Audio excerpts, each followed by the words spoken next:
উৎসব মুখর পরিবেশে সারা দেশে ঈদ উদযাপন, জাতীয় ঈদগাহে সর্বস্তরের মানুষের নামাজ আদায়, মুসলিম উম্মাহের সমৃদ্ধি কামনা। বাঁচার আকুতি নিয়ে মৃত্যু যন্ত্রণায় ধুঁকছে বুড়িগঙ্গা, এখনো মেগাসিটি বজ্রের শেষ গন্তব্য রক্ষায় সমন্বিত উদ্যোগের তাগিদ।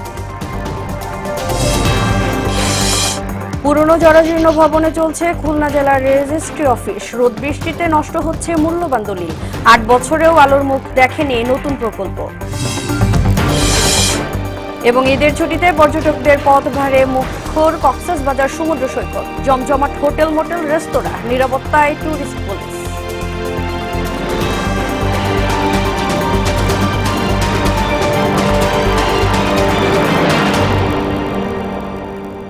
আসসালামু আলাইকুম, ঈদ মোবারক সবাইকে। মোহনা সংবাদে স্বাগত। শুনছিলেন শিরোনাম, সঙ্গে আছি আমি তাজরিন আহার মুক্তি। এবারে বিস্তারিত। ধর্মীয় ভাবগাম্ভীর্যে ও উৎসাহ উদ্দীপনায় জাতীয় ঈদগাহ ময়দানে অনুষ্ঠিত হয়েছে দেশের প্রধান ঈদ জামাত। এতে অংশ নেন প্রধান উপদেষ্টা, উপদেষ্টা পরিষদের সংসদ সদস্য, উচ্চপদস্থ সামরিক বেসামরিক কর্মকর্তারা। এ সময় ঐক্যবদ্ধ দেশ গড়ায় অঙ্গীকার করেন প্রধান উপদেষ্টা। নামাজের পর বিশেষ মোনাজাতে বিশ্ব মুসলিম উম্মাহ ও দেশের কল্যাণ কামনা করা হয়।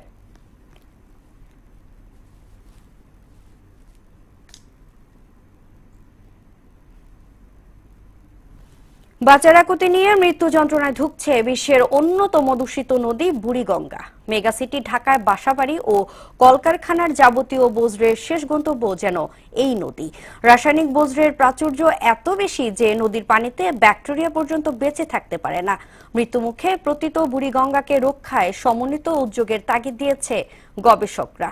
কবির খানের ক্যামেরায় উষা ফিরদৌসের 2 পর্বের ধারাবাহিক প্রতিবেদনের প্রথম কিস্তি আজ।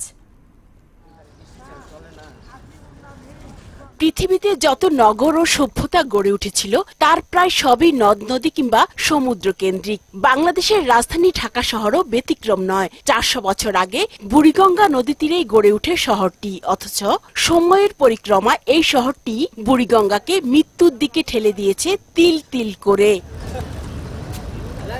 অপরিশোধিত বর্জ্যের প্রতিটি ফোঁটা নদীর শ্বাস প্রশ্বাস বন্ধ করে দিয়েছে। বাংলাদেশের সবচেয়ে দূষিত নদীগুলোর অন্যতম বুড়িগঙ্গার মাত্র 6 কিলোমিটারের মধ্যে 251টি পাইপলাইনের মাধ্যমে সরাসরি অপরিশোধিত বর্জ্য এসে পড়ছে। খারাপ লাগে গন্ধ, মানুষ গেলেও মুখের মধ্যে মাস্ক লাগা যায় গন্ধে নদী পার হইতে হইলে। যদি সরকার চায় তাহলে হইতে পারে, আর যদি না চায় তাহলে নাই, এইভাবেই থাকবে। পদক্ষেপ নিতে পারে, পদক্ষেপ অনেক সরকারই নেয়, কিন্তু কাজ হয় না। এই দেশের মানুষ ভালো না, আমরা ভালো জাতি না, আমরা জাতি হিসাবে ভালো না। আমরা যেটাই হাত দেই এটার মধ্যেই দুর্নীতি, এটার মধ্যেই ইহা। ইতোমধ্যেই নদীর 2 তীর গ্রাস করে ফেলেছে প্রভাবশালীরা। নদী তীরে দূষণ গত 4 দশক ধরে তীব্র হয়েছে।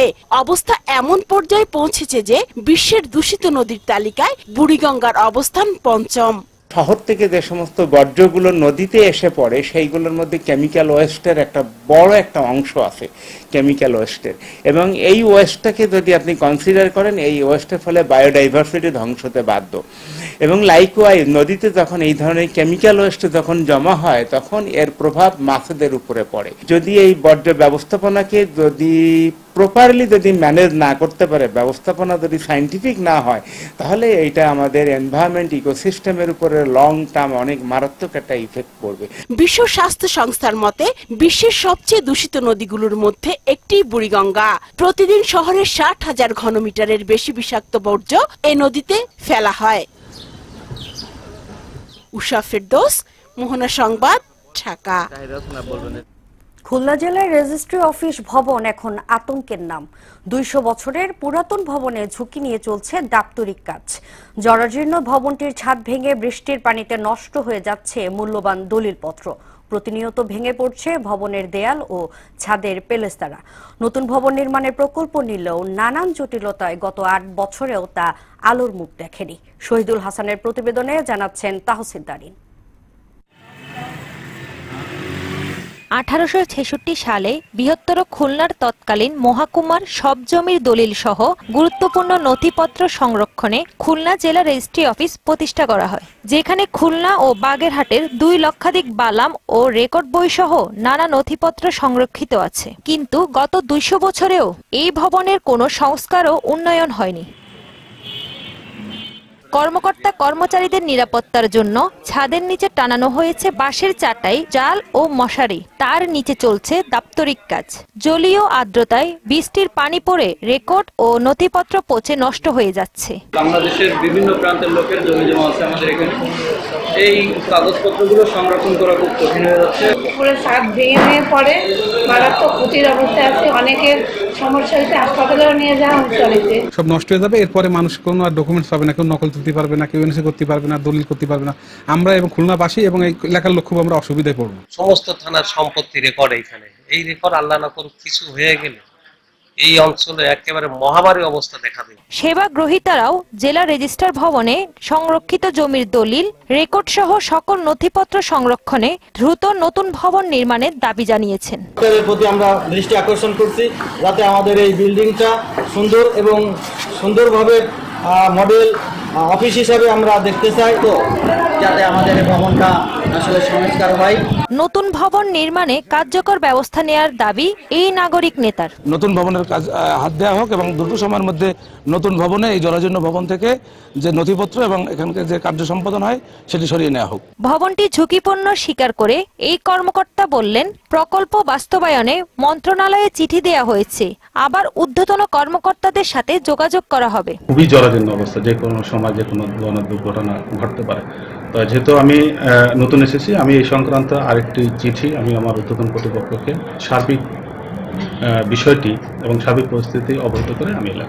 হাজার হাজার দলিল ও নথিপত্র রক্ষা এবং জীবনের ঝুঁকি এড়াতে কর্তৃপক্ষ প্রয়োজনীয় ব্যবস্থা নেবে, এমনটাই প্রত্যাশা খুলনা ও বাগেরহাটবাসীর। তাহসিন তারিন, মোহনা সংবাদ। ঈদের 9 দিনের লম্বা ছুটিতে জমজমাট কক্সবাজার সমুদ্র সৈকত। ইতোমধ্যে বেড়াতে আসা পর্যটকের মুখর হোটেল মোটল। পুরো রমজান মাস সমুদ্র সৈকতে ছিল প্রায় শুনশান নীরবতা।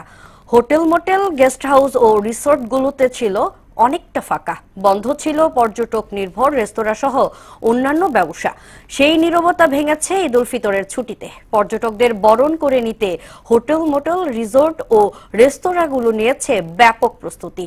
পর্যটকদের নিরাপত্তায় কাজ করছে আইন শৃঙ্খলা রক্ষাকারী বাহিনী।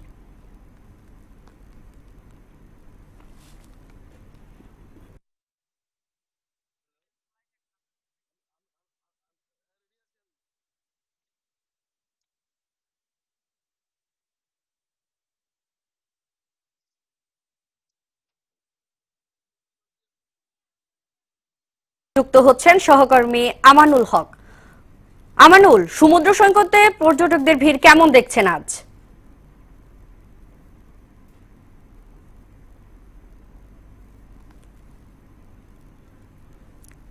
আমানুল,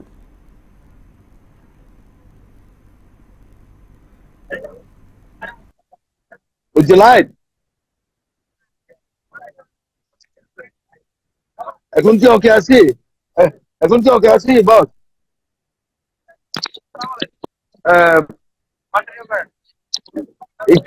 কি নাম যে এই প্রেজেন্টারের?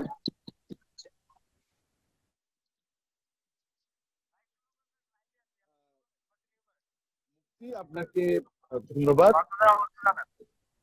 মুক্তি, আপনাকে ধন্যবাদ, আপনাকে ঈদ মুবারক। টানা 9 দিনের ছুটিতে বিশ্বের দীর্ঘতম পর্যটন সৈকত কক্সবাজার এখন হাজারো পর্যটকের ভরপুর। আজ ঈদের প্রথম দিনে কিন্তু লাখো পর্যটকের সমাগম না ঘটলেও কিন্তু হাজারো পর্যটকের পদচারণায় মুখরিত হয়ে উঠেছে সমুদ্র সৈকত কক্সবাজার। ঈদের দ্বিতীয় দিন হচ্ছে আগামীকালকে কক্সবাজার সমুদ্র সৈকতে লাখো পর্যটকের ভরপুর হবে। আমি অবস্থান করছি কক্সবাজারের তলাতলি সুগন্ধা পয়েন্টে। আমি যদি আপনাকে একটু দেখাতে চাই, পর্যটকেরা কিন্তু সকাল থেকে এই সমুদ্রের তরঙ্গে লুনা জলে গা ভাসানোর জন্য পরিবার পরিজন নিয়ে সমুদ্রের লুনা জলে তারা আনন্দে মেতে উঠেছেন। পুলিশের এডিশনাল ডিআইজি আফেল মাহমুদ আমাকে জানিয়েছেন তারা পর্যটক নিরাপত্তার জন্য 3 স্তরের নিরাপত্তা বলয় রয়েছে। যে কোনো পরিস্থিতির জন্য পুলিশ প্রস্তুত রয়েছে বলে আমাকে জানিয়েছেন। এদিকে হোটেল মোটেল জুনের সভাপতি মুকিম খান যেমনটাই বলেছেন, কক্সবাজারে প্রায় 5 শতাধিক হোটেল মোটেল রয়েছে। ইতিমধ্যে শতভাগ রুম বুকিং হয়েছে।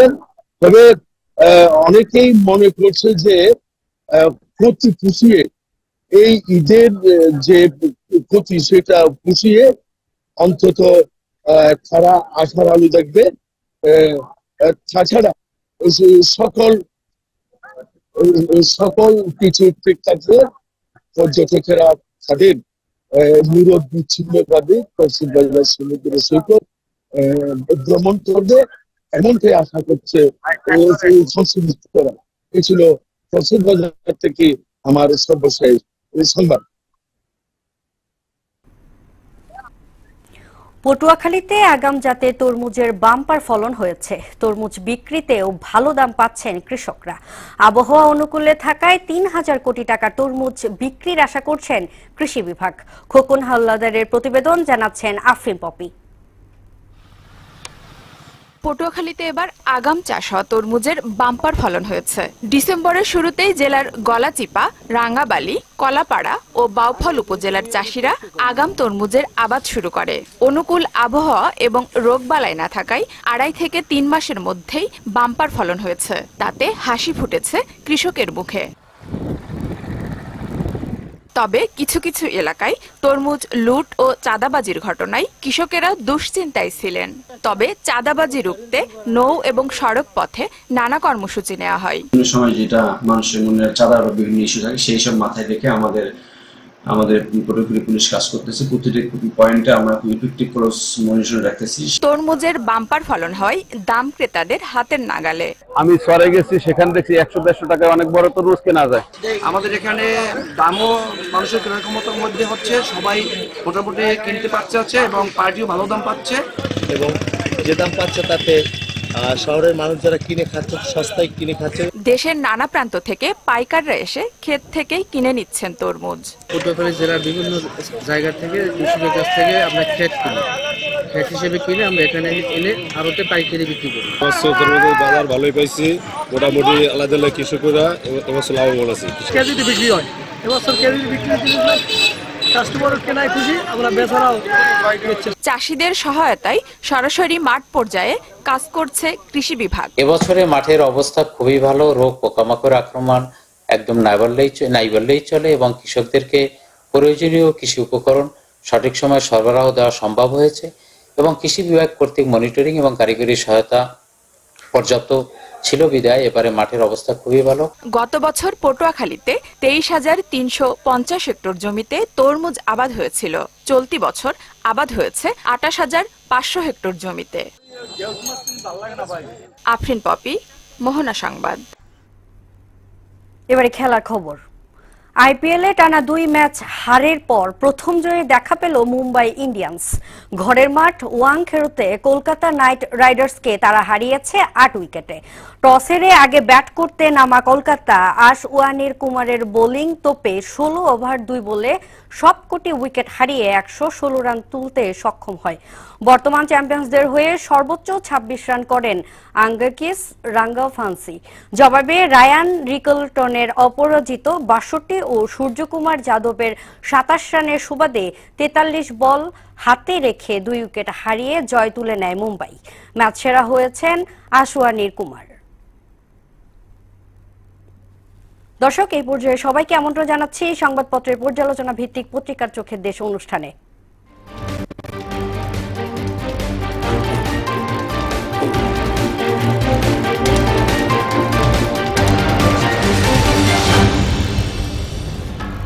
দর্শক, অনুষ্ঠানে আজকের অতিথি মোহনা টেলিভিশনের বার্তা সম্পাদক সুমন মুস্তাফি।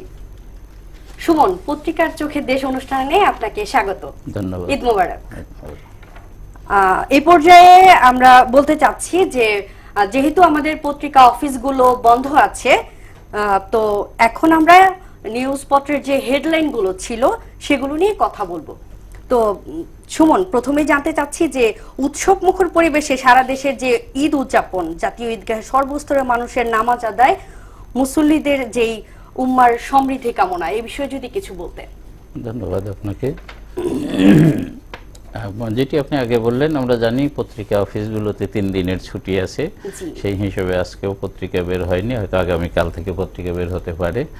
আর ঈদ উদযাপনের বিষয়ে যেটি আমরা গতকালও কথা বলেছি, এটা আমার কাছে ব্যক্তিগতভাবে মনে হয়েছে যে আমরা একটা বদ্ধ হওয়ায় দেশের মানুষ সময় পার করছিল গত 15-16 বছর। সেখানে মানুষের মানসিক কারণে আনন্দ উৎসব সবকিছুতেই একটা বাধা কাজ করছিল, একটা অস্বস্তি অশান্তি কাজ করছিল। তো আমরা জানি যে গত 5 আগস্টের পট পরিবর্তনের মধ্যে দিয়ে আমরা একটু মুক্ত হওয়ায় এখন আছি।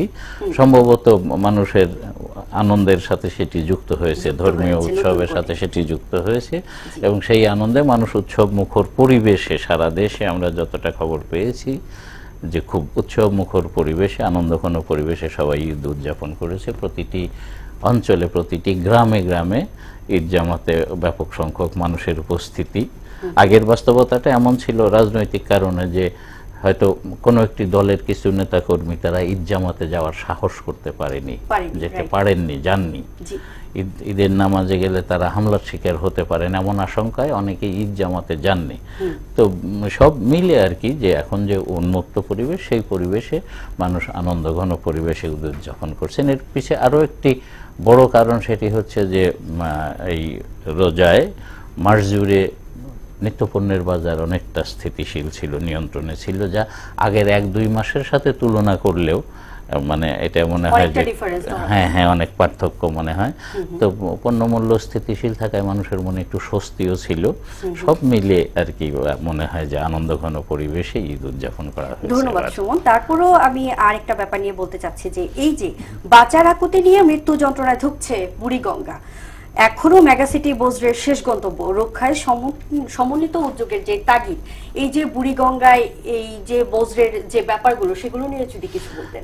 বুড়িগঙ্গা নিয়ে অনেক কথা, অনেক আলোচনা, অনেক সেমিনার, সিম্পোজিয়াম হয়ে গেছে। আসলে এটি নিয়ে এই পরিসরে কথা বলে শেষ করা যাবে না। যদি এক কথায় বলি, দুঃখজনক।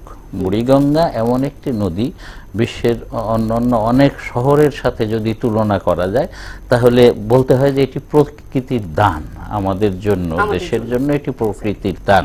অথচ এইটিকে আমরা ময়লার মানে নালা বানিয়ে অকার্যকর করে ফেলে রাখছি, এবং সেই দূষণের মাত্রাটা এমন পর্যায়ের যে সেখানে কোনো ব্যাকটেরিয়াও বেঁচে থাকে না, ব্যাকটেরিয়া পর্যন্ত মারা যায়। কোনো জলজ প্রাণী নাই বুড়িগঙ্গায়। বুড়িগঙ্গা নদীর পানি আমরা যেটি পানি হিসেবে দেখি সেটি আসলে পানি নয়, বিষ, প্রতিটি ফোঁটাই বিষ। সেখানে কোনো প্রাণী নাই, জীবিত কোনো প্রাণী নাই। তো পুরো ঢাকা শহরের একটা মেগা সিটি, রাজধানী, সেই ঢাকা শহরের সব বর্জ্য, গৃহস্থালির বর্জ্য, পাশাপাশি যত রকম শিল্প কারখানা আছে ঢাকায়, ঢাকার আশপাশ মিলে দক্ষিণ পাশে বিশেষ করে, সব বর্জ্য বুড়িগঙ্গায় যাচ্ছে। তো এটি নিয়ে এখন যেটি পরিস্থিতি, এই মুহূর্তের যেটি বাস্তবতা, সেটা হচ্ছে যে অবিলম্বে এই বর্জ্য ফেলা বন্ধ করা দরকার। বিশেষ করে তরল বর্জ্য, রাসায়নিক বর্জ্য, খুব জরুরি ভিত্তিতে এটি বন্ধ করতে হবে। এবং বুড়িগঙ্গা শোধনের জন্য দীর্ঘমেয়াদী পরিকল্পনা দরকার। সেখানে পলিথিন ফেলে এমন অবস্থা নাকি করা হয়েছে যে ড্রেজার দিয়ে বা ভেকু মেশিন দিয়ে সেই পলিথিন উঠাতে গেলে শক্ত, সেটা উঠানো যায় না, পাথরের মতো শক্ত হয়ে গেছে। তো এখানে দরকার মানে রাজনৈতিক সদিচ্ছা, যেই সরকারি ক্ষমতায় আসুক তার আন্তরিকতা দরকার। এই কাজটি করতে গেলে বাধার মুখে পড়তে হবে। অনেক শিল্প বর্জ্য, যেটি বললাম আমি, গৃহস্থালী বর্জ্য, শিল্প বর্জ্য, এটি বন্ধ করতে হবে এবং দীর্ঘমেয়াদী পরিকল্পনা নিতে হবে বুড়িগঙ্গাকে বাঁচাতে গেলে। এবার সুমন, আরেকটা জিনিস জানতে চাচ্ছি, এই যে পুরনো জরাজীর্ণ ভবনে চলছে খুলনা জেলার রেজিস্ট্রি অফিস, রোদ বৃষ্টি নষ্ট হচ্ছে মূল্যবান দলিল, মানে রোদ বৃষ্টিতে দলিল পত্রগুলোর যে এই যে নষ্ট হয়ে যাচ্ছে, আবার 8 বছরেও আলোর মুখ দেখেনি নতুন কোনো প্রকল্প, এই বিষয়ে একটু এটা তো সারা দেশেরই অনেকটা চিত্র। অনেক জায়গাতে এরকম আছে যে পরিত্যক্ত ভবন, একটা ভবন হয়তো 20 বছর আগে পরিত্যক্ত ঘোষণা করা হয়েছে, সেই ভবনেই কাজ চলছে, স্কুল চলছে, ছোট ছোট বাচ্চাদের স্কুল চলছে, হয়তো ওই রকমই একটি অবস্থা ওই ভবনটিরও, যেটা 200 বছরের ভবনটি নাকি পুরনো 200 বছরের। তো সেই ভবনে কাজ চলছে, মানে ছাদ ফেটে গেছে, পলেস্তারা উঠে গেছে, হয়তো বৃষ্টির সময় চুইয়ে পানি পড়ে, আবার দেয়াল দরজা জানলা না থাকলে হয়তো রোদেও হচ্ছে, এভাবে হয়তো কাগজপত্র, দামি মূল্যবান কাগজপত্র নষ্ট হচ্ছে। আর দুঃখজনক যেটি বলা হচ্ছে যে এটা নতুন ভবন তৈরির জন্য, নতুন ভবন নির্মাণের জন্য প্রকল্প হাতে নেওয়া হয়েছে, সেই প্রকল্পটা 8 বছরেও বাস্তবায়ন হয়নি। নিশ্চয়ই এখানে কোনো আমলাতান্ত্রিক বাধা কাজ করেছে। তো আমরা আশা করব যে সেই বাধা দূর হবে এবং ওই ঝুঁকিপূর্ণ ভবন থেকে অফিসটি স্থানান্তর করা হবে। ওই অফিসে যারা কাজ করেন তাদের জীবনের স্বার্থে এবং মূল্যবান কাগজপত্র সংরক্ষণের স্বার্থে দ্রুত ব্যবস্থা নেওয়া হবে, আমরা সেটি আশা করব। ধন্যবাদ সুমন। এবারে যে বিষয়টা সম্পর্কে জানতে চাচ্ছি যে এই যে ঈদের ছুটি, ঘুরতে তো আমরা সবাই পছন্দ করি, ঈদের ছুটিতে পর্যটকদের পদভারে মুখর কক্সবাজার সমুদ্র সৈকত, জমজমাট হোটেল মোটেল রেস্তোরাঁ, নিরাপত্তায় টুরিস্ট পুলিশ। এটা সাধারণ ঘটনা।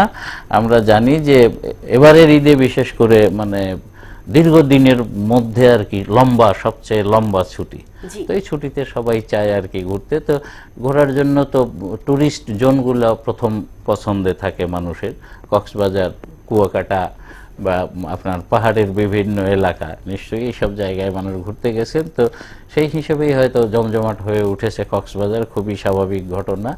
আর তার আগে পুরো একটি মাস যারা ট্যুরিজম বেস ব্যবসার সাথে যারা জড়িত, হোটেল মোটেল রেস্তোরাঁ এই ধরনের ব্যবসায়, পর্যটন ভিত্তিক ব্যবসায় যারা জড়িত, তারা কিন্তু পুরো একটা মাস বসেছিলেন। রমজান মাসে মানুষ খুব জরুরি প্রয়োজন ছাড়া বেরোতে চায় না, ট্যুরে আনন্দ ভ্রমণ তো মোটেই না। তো সেই বিবেচনায় তারা 1 মাস বসেছিলেন। এবং এর আগে আমরা জানি যে বাংলাদেশের ট্যুরিজম খাতে গত আপনার করোনার সময় থেকেই বড় একটা ক্ষতির মুখে ছিলেন তারা বারবার, করোনা কাল থেকে। তো সেই অবস্থা থেকে উত্তরণ হয়েছে, মানুষের মনেও এবার আনন্দ ছিল, যেটি আমরা একটু আগেও বললাম। সেই আনন্দের অংশ হিসেবেই সবাই গেছেন ঘুরতে এবং পর্যটনের এটি উন্নয়নের একটি দিকরেখা। খুশির খবর। ধন্যবাদ সুমন মুস্তাফিজ আমাদের সাথে অংশগ্রহণ করার জন্য, আমাদেরকে সময় দেওয়ার জন্য। শেষ করব মোহনার সংবাদ, যাবার আগে শিরোনামগুলো দেখে দিচ্ছি আরো একবার।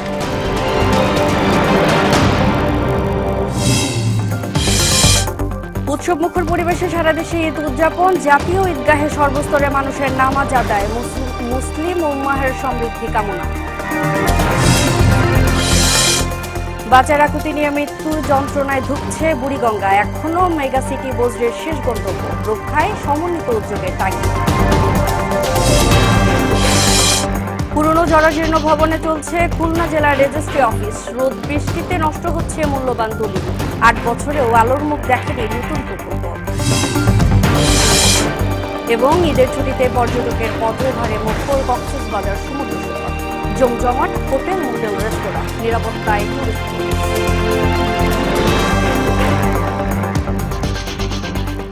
এ ছিল মোহনা সংবাদে। পরবর্তী সংবাদ দুপুর 1টায়। মোহনার সর্বশেষ খবর জানতে ভিজিট করুন www.mohona.tv। সংবাদ দেখতে পারেন ফেসবুক ও ইউটিউবে। এতক্ষণ সঙ্গে থাকার জন্য ধন্যবাদ।